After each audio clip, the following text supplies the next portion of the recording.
கண்டிப்பாக இந்த மாதிரிலாம் நம்ம வந்து டிஃப்ரெண்ட்டாக செஞ்சு கொடுக்கும்போது, புதுசு புதுசாக செஞ்சு கொடுக்கும்போது வீட்டில் உள்ளவங்க சரி எல்லாருமே வந்து நல்லா விரும்பி சாப்பிடுவாங்கங்க. இது எப்படி பண்ணலான்ட்டு வீடியோக்குள்ளே போய் பார்க்கலாங்க. அனைவருக்கும் வணக்கம். நம்முடைய சேனலை சப்ஸ்கிரைப் பண்ண எல்லாருக்குமே வந்து ரொம்ப வந்து நன்றிங்க. இன்றைக்கி வந்து மதுரை தங்கமிட்டு சமையலில் என்ன பார்க்க போகிறோம்னா, சூப்பரான டேஸ்டியான அதுவும் ஒரு பிரேக்ஃபாஸ்ட் ரெசிபி தாங்க.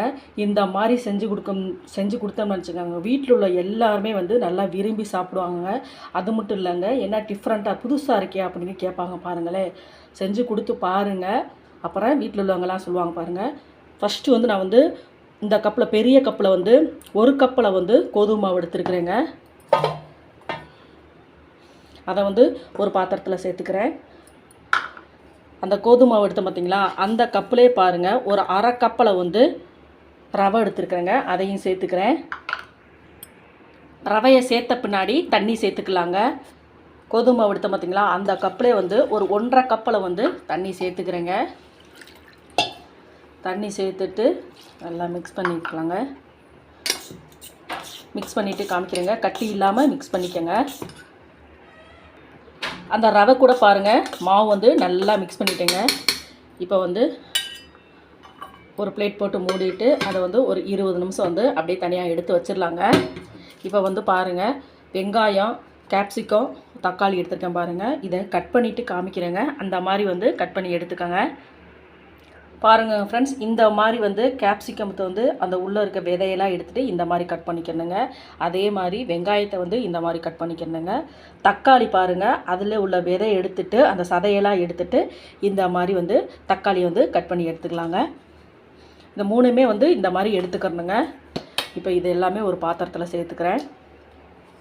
கண்டிப்பாக வந்து இந்த மாதிரி செஞ்சு கொடுங்களே, எல்லாருமே வந்து நல்லா விரும்பி சாப்பிடுவாங்க. கேப்சிகம்லாம் வந்து அவ்வளோ சத்தானதுங்க.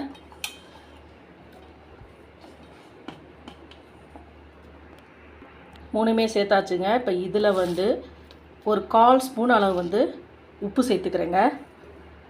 உப்பு சேர்த்துட்டு ஒரு 1/2 ஸ்பூன் அளவு வந்து சாட் மசாலா எடுத்துருக்கேன் பார்த்தீங்களா, அதை சேர்த்துக்கலாங்க. சேர்த்துட்டு நல்லா மிக்ஸ் பண்ணிக்கலாங்க. மிக்ஸ் பண்ணிவிட்டு காமிக்கிறேன். சாட் மசாலா சேர்த்துட்டு பாருங்கள் நல்லா மிக்ஸ் பண்ணிக்கிட்டேங்க. இப்போ இதையும் வந்து நம்ம வந்து தனியாக வச்சிடலாங்க. கோதுமை மாவு ரவையை ஊற வச்சு கரெக்டாக வந்து ஒரு 20 நிமிஷம் ஆயிடுச்சு பாருங்கள். நல்லா ஊறிடுச்சுங்க. இப்போ பாருங்கள், இதில் வந்து ஒரு 1/4 ஸ்பூன் அளவு வந்து கரம் மசாலா சேர்த்துக்கிறேங்க. அதிலே வந்து ஒரு 1/4 ஸ்பூன் அளவு ஜீரகம் சேர்த்துக்கிறேங்க. ஒரு 1/4 ஸ்பூன் அளவு வந்து சிக்கன் மசாலா சேர்த்துக்கிறேங்க.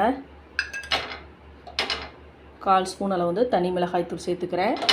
இந்த மாவுக்கு தேவையான அளவு உப்பு சேர்த்துக்கலாங்க. நல்லா மிக்ஸ் பண்ணிவிட்டு காமிக்கிறேங்க. அந்த மசாலா எல்லாமே பாருங்கள் நல்லா சேர்த்துக்கிட்டேங்க. இன்னும் கொஞ்சம் நம்ம வந்து தண்ணி சேர்த்துக்கலாங்க. ஏன்னா ரவை ஊற ஊற வந்து நம்மளுக்கு வந்து மாவு வந்து கெட்டியாகுங்க.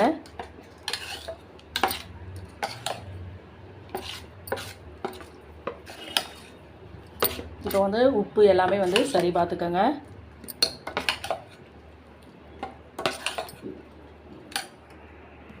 தோசை சட்டியை வந்து ஹீட் பண்ணிக்கிட்டேங்க. இப்போ வந்து மாவு ஊற்றிக்கலாம். நல்லா பெருசாலாம் இழுத்து விட வேணாங்க. இந்த மாதிரி ஊத்தாப்பம் மாதிரி ஊற்றினாலே போதுங்க. பாருங்கள், இந்த மாதிரி ஊற்றினாலே போதுங்க.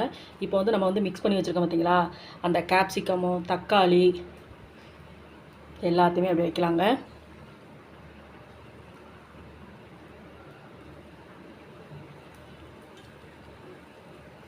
இதில் வந்து மேலே வந்து தூவுறதுக்கு வந்து வெள்ளை எள்ளு இருந்தால் சேர்த்துக்கங்க. நம்மகிட்ட வந்து கருப்பு எள்ளு தாங்க இருக்குது. வெள்ளை எள்ளு சேர்த்துக்கங்க. ரொம்ப டேஸ்ட்டாக இருக்குங்க சாப்பிடும்போது.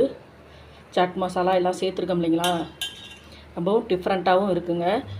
பொரியல்லாம் செஞ்சு கொடுத்தோம்னு வச்சுக்கோங்க, சாப்பிட மாட்டாங்க. இந்த மாதிரி நம்ம வந்து செஞ்சு கொடுக்கும்போது அப்படியே அந்த தோசையிலே சாப்பிட்ருவாங்கங்க, காய்கறியெல்லாம் கடிச்சு. இப்போ லைட்டாக வந்து அது மேலே வந்து எண்ணெய் ஊற்றிக்கிறேங்க.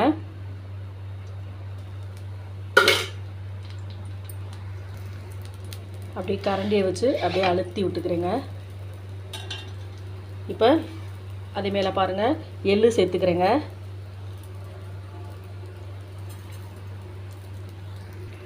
ஒரு சைடு வந்து நல்லா வெந்துருச்சுங்க. பரட்டிட்டு காமிக்கிறேன். நல்லா அப்படியே அழுத்தி விடுங்க. 2 சைடுமே வெந்துருச்சுங்க. இப்போ எடுத்துக்கலாங்க. பாருங்கள்.